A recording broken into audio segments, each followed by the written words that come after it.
has a program that I can't think of the name now, but they've done an excellent job in developing minority contractors. So actually on November 8th, we're having a bunch of those black developers come to Madison to talk to individuals who do real estate here that are interested in development. So that is an interest here, but not enough of it's happening here. Our biggest challenge downtown is that the programming. We have an Overture Center, which is an art center, entertainment and art center downtown. And up until like the last couple of years, the entertainment that they had there wasn't interesting to African Americans. And so, but now they hired a brother named Ed Holmes, who actually did quite a bit with entertainment. He's bringing in all types of African American entertainment, which is really good. The other thing that they have down there is the Frank Lloyd Wright designed called Monona Terrace.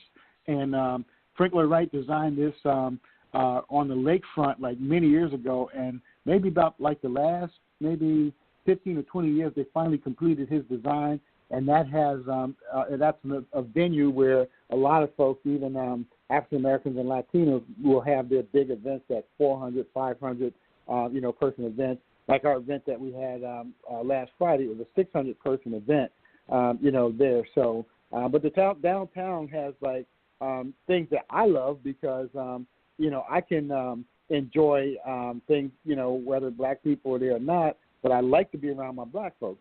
But they have the farmers market, which is really a good opportunity. I like to take my grandson there.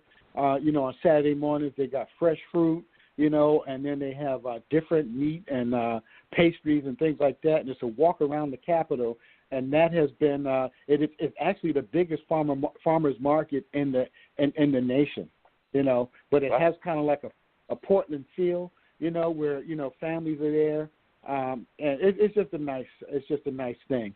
They have a Taste of Madison downtown, where they kind of stole that away from Chicago, and they have a Maxwell Street Day, too, and it's a lot of cooking and food, but it's a lot during the summer and the spring.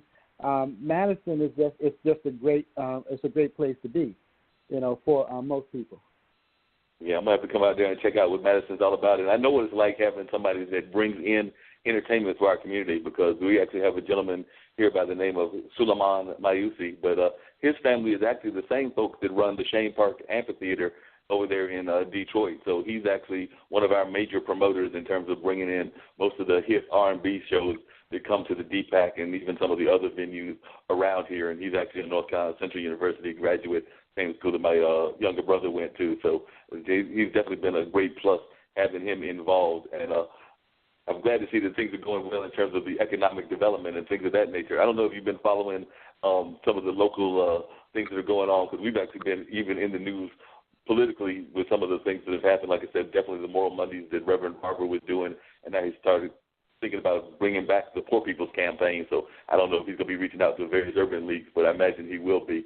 And then one of our mayoral candidates is actually somebody that comes out of your world. So you may have even run across him, but we have two candidates running for mayor of Durham now that Mayor Bill Bell is stepping down. He was our mayor for many years, but one of the candidates is a guy by the name of Farad Ali. And Farad Ali was involved with the Institute for Minority Economic Development. So they do a lot of that same kind of work that you're talking about, where they try to encourage people that are minorities and women to get involved in various economic plans. They'll help you with their business plans and things of that nature. And Farad is one of the mayoral candidates. Steve Schul is the other one, and he's a person that ran our independent newspaper, which is our local newspaper. So there's a lot of folks that are involved in the development world here. I know that many people that are in your field of development know Pierce Freelon very well, because Pierce Freelon is one of the developers of the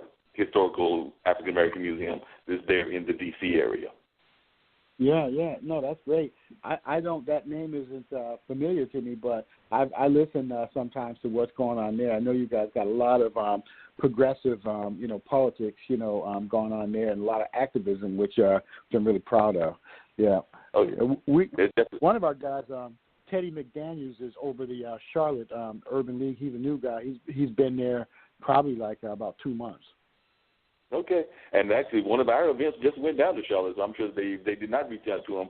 Art of Cool and Cicely Mitchell, who has been on this show here before, will probably be reaching out to him in the future because for the last 3 years they started the Art of Cool Jazz Festival. Cicely Mitchell and a jazz musician by the name of Al Strong here in the area, and he's from D.C. But they started that program called the Art of Cool, and then this year was their first year of taking it to Charlotte. They've been doing events in Raleigh, like just small side concerts, but not a big festival. And then they did the big festival in the Durham area. But this year was the first time that they tried a weekend in Charlotte, and I'm sure that they're going to try to expand that into doing that on a more regular basis. So who knows? She might even try to bring the festival your way as well, because I know one of the things that she's talked about is the need to try to take this model that they have created and bring it to other parts of the country. Well, let us know. We'd be glad to help with that. All right, I'll definitely keep you informed about that and some of the other things that folks are doing. Now, there was an article that I read where you were thinking about, you gave like a blog interview where you were giving your assessment of the state of black business, and then there was another article I read where you were giving your state of what you felt the state of black America was. And I was wondering if you could share a little bit about those articles and also what you think the state is with black business in America, and also just the state of black America in 2017. Yeah, so the state of black business, I focus on the fact that there are not enough black businesses here because of the barriers that are in this region. And there was a study done here, a disparity study that showed that our city the disparity study showed that there wasn't sufficient businesses here to do construction. And then we all start asking the question, why? Well, to get into a construction business and to do work in a construction business, you have to make a big capital investment. You have to buy equipment. You have to invest in staff.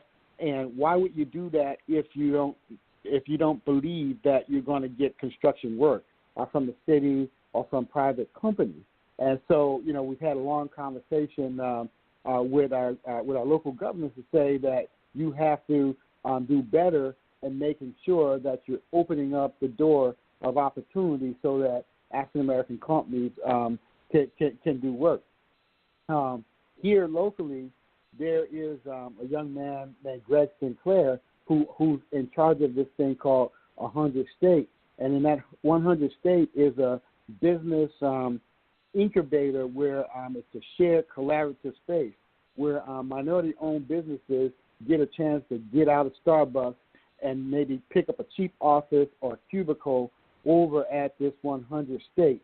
And it's a collaboration there where you share workspace, you share resources, and that is probably like the hottest thing that we have here in Madison that's really given African-American-owned businesses an opportunity to grow. Most of the African-American-owned businesses here are gravitate towards hair and nails or food, but we're not really seeing as many African-Americans going into professional services as we might see in other places like Milwaukee and Chicago and Minnesota. So there's a lot to be said there. When African-American businesses do well, they do well. But when the economy turns, African-American businesses do really poorly, just like anybody else, but we do 10 times worse, when the economy changes. I don't remember what the other question was, because I've been in so many. I will get to that in a second, but I was wondering, how is the state of the entrepreneurship community in Milwaukee? I know right here in North Carolina there's a very thriving African-American entrepreneurship community where people are basically, I think, getting frustrated at the kinds of jobs that they're finding in the professional level, so they're creating their own opportunities and creating their own businesses. So I was wondering, you kind of know a lot of that both there in Madison as well as in Milwaukee and Wisconsin in general.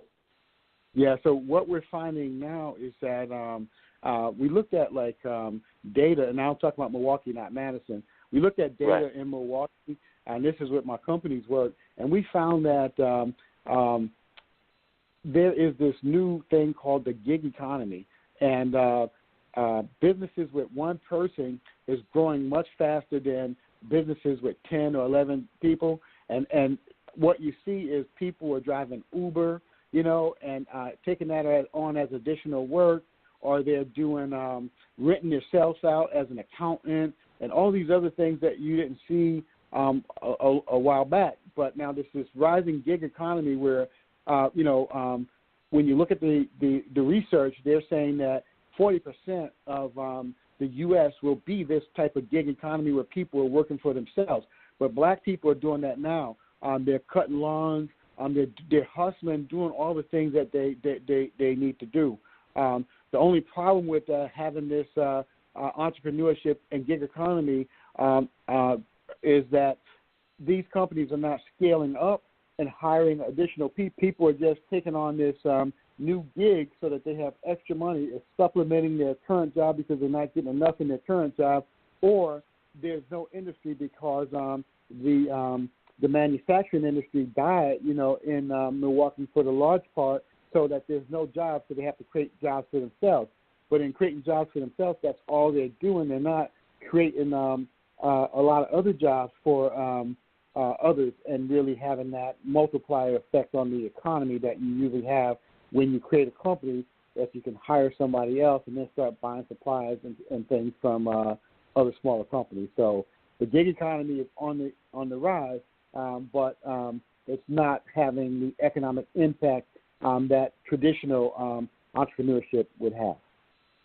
Yeah, and it seems like that gig economy, one of the other issues that comes up with that gig economy is that a lot of times you don't have the necessary health insurance or the necessary other kinds of supplemental things that you need in order to survive, in addition to the money that you're making from whatever the gig is, whether it's Uber, whether it's a side business or whatever. Because I've actually got a couple of friends that drive Uber, and I know that that's one of their complaints is that it's the wear and tear on their car, but also the fact that they don't necessarily have, they get sick, they don't necessarily have the medicine to deal with whatever their ailment is and things of that nature. So I imagine that whether it's somebody like the Urban League or the NAACP or whatever, that's one of the issues that folks are probably going to have to start trying to find ways to tackle, is to get more and more of these people in some sort of health care if they're doing these kind of gig economies, because as we know, a lot of times these kind of businesses don't have any sort of insurance plan or health plan at all.